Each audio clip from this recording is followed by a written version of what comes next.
काही कणकवली शहरातील खरं तर अनेक पर्याय या संदर्भामध्ये नगरपालिकेच्या विचाराधीन आहेत.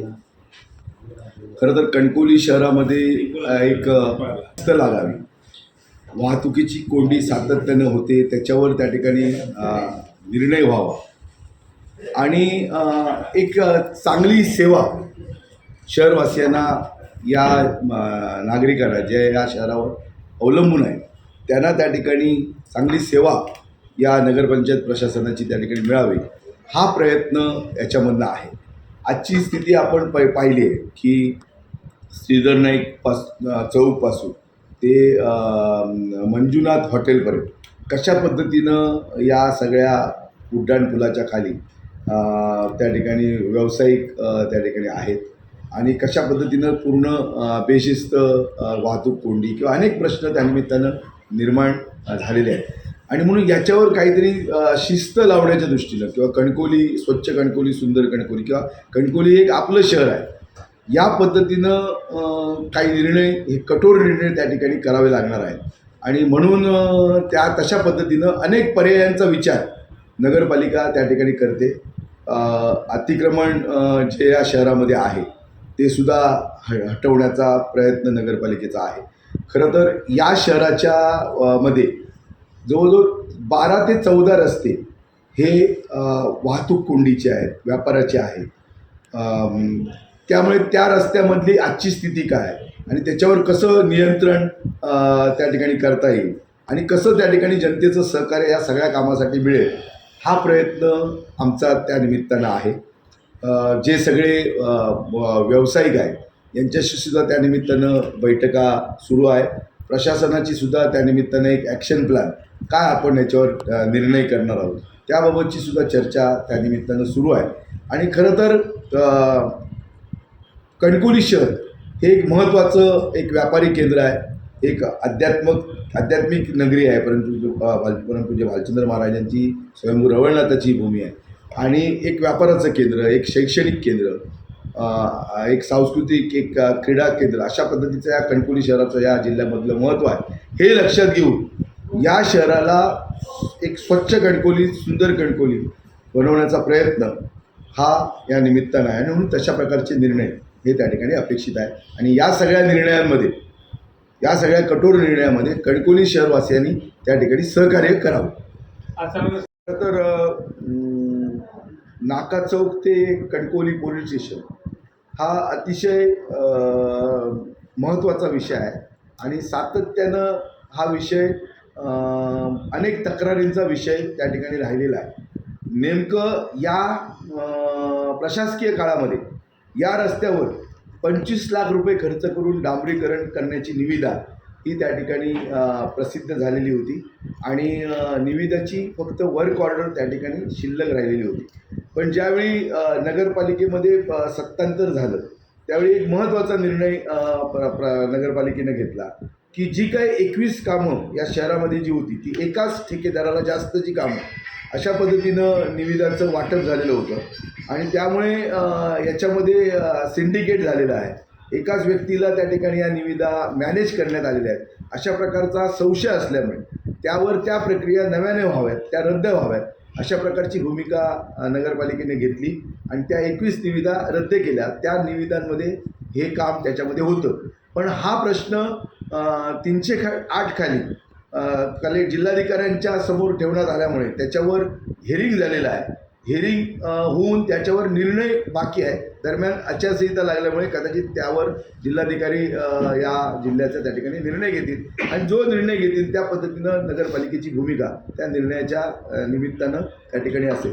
पण दरम्यानच्या काळात आपण उपस्थितीत केलेला जो महत्त्वाचा प्रश्न आहे तो प्रश्न त्या रस्त्याची झालेली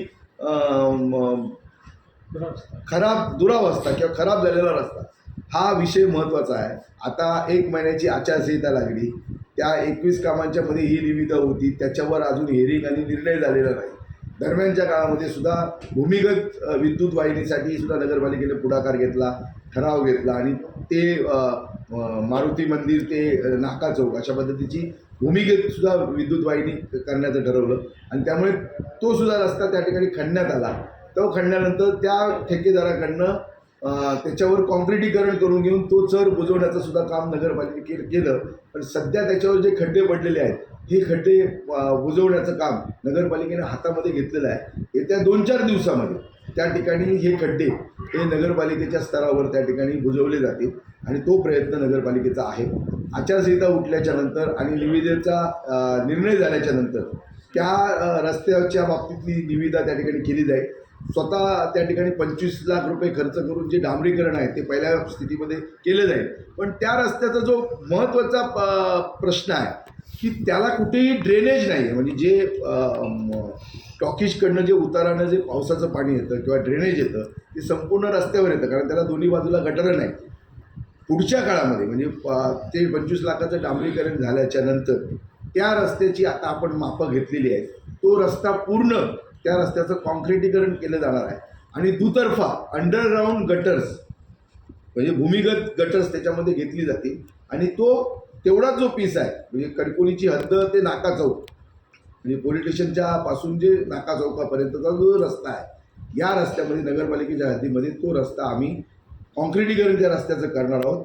कायमस्वरूपी प्रश्न त्या ठिकाणी निकाले आम्ही काढणार आहोत. म्हणजे परत त्या ठिकाणी खड्डे पडणार नाहीत आणि जे पाणी पावसाचं आहे किंवा ड्रेनेजचं पाणी आहे हे अंडरग्राऊंड त्या ठिकाणी भूमिगत गटाराच्या माध्यमातून त्या ठिकाणी त्याला मार्ग आम्ही त्या ठिकाणी काढणार आहोत.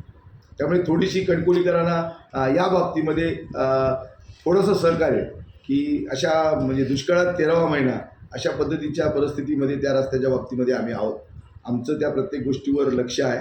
जवळजवळ आतापर्यंत 3 व्हिजिट प्रत्यक्ष त्या जागेवर आम्ही त्या ठिकाणी केलेल्या आहेत. लोकांच्या समस्या काय, पडलेले खड्डे, रस्त्याची डागडुजी, त्याच्यानंतर भूमिगत विद्युत वाहिनी आणि हे डांबरीकरण आणि नंतर होणारं कॉन्क्रिटीकरण ह्या सगळ्या बाबतीमध्ये जवळजवळ 3 ते 4 व्हिजिट ह्या त्या ठिकाणी नगरपालिकेच्या स्तरावर केलेल्या आहेत. लवकरच पावसाळ्याच्या नंतर तिथली स्थिती आपल्याला तो रस्ता चांगला झालेला आपल्याला त्या ठिकाणी दिसेल. खरं तर कणकवली नगरपंचायत निवडणूक ही शहर विकास आघाडी म्हणून आपण ही निवडणूक सर्वांनी लढवलेली होती. या सत्ताधाऱ्यांच्या विरोधात जनतेचा कौल आपल्याला त्या ठिकाणी घ्यायचा होता आणि म्हणून सगळ्या पक्षाच्या सगळ्या नेत्यांनी एकत्र येऊन शहर विकास आघाडी करून हा विजय त्या ठिकाणी मिळवलेला आहे. जनतेचा त्या ठिकाणी आशीर्वाद मिळाला आणि प्रत्येकाच्या योगदानातून प्रत्येकाची जी मदत आहे या मदतीतनं हा कौल कणकवली शहराचा त्या ठिकाणी कौल त्या ठिकाणी मिळालेला आहे आणि प्रत्येकाचा या विजयामध्ये प्रत्येकाचा वाटा आहे आणि त्याचमुळे या शहर विकास आघाडीचा विजय या नगरपालिकेमध्ये त्या ठिकाणी झालेला आहे.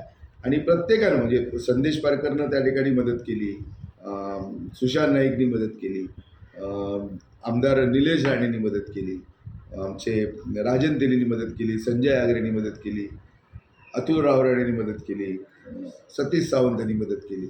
जे सगळे आम्ही त्यावेळी एकटवलेलो होतो, कदाचित एका दुसऱ्या नेत्याचं कदाचित माझ्या तोंडातून नाव कदाचित या राहिलं असेल, पण सगळ्यांनी मिळून एक शहर विकास आघाडी आम्ही त्या ठिकाणी केलेली होती. वैभव नाईक असतील, जिजू उपरकर असतील आमदार, राष्ट्रवादी काँग्रेस पार्टी असेल, काँग्रेस पार्टी असेल, हे सगळे आमचे RPIचे लोक असतील, अनेक वंचित बहुजन आघाडी असेल, रिपब्लिकन सेना असेल, अनेक लोकांनी मिळून शहर विकास आघाडीची स्थापना केली आणि शहर विकासाच्या आघाडीच्या माध्यमातून हे यश आम्ही कणकवलीच्या करांच्या आशीर्वादानं त्या ठिकाणी मिळवलेलं आहे आणि म्हणून या यशामध्ये सगळ्यांचाच त्या ठिकाणी वाटा आहे.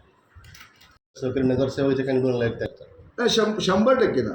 आमदार निलेश राणेंचा सुद्धा याच्यामध्ये फार मोठा वाटा आहे आणि सगळ्याच पक्षांनी मिळून या सत्ताधाऱ्यांच्या विरोधात शहर विकास आघाडी म्हणून त्या ठिकाणी स्थापित केलेली होती आणि शहर विकास आघाडीला या शहरातल्या जनतेनं त्या ठिकाणी कौल दिलेला आहे.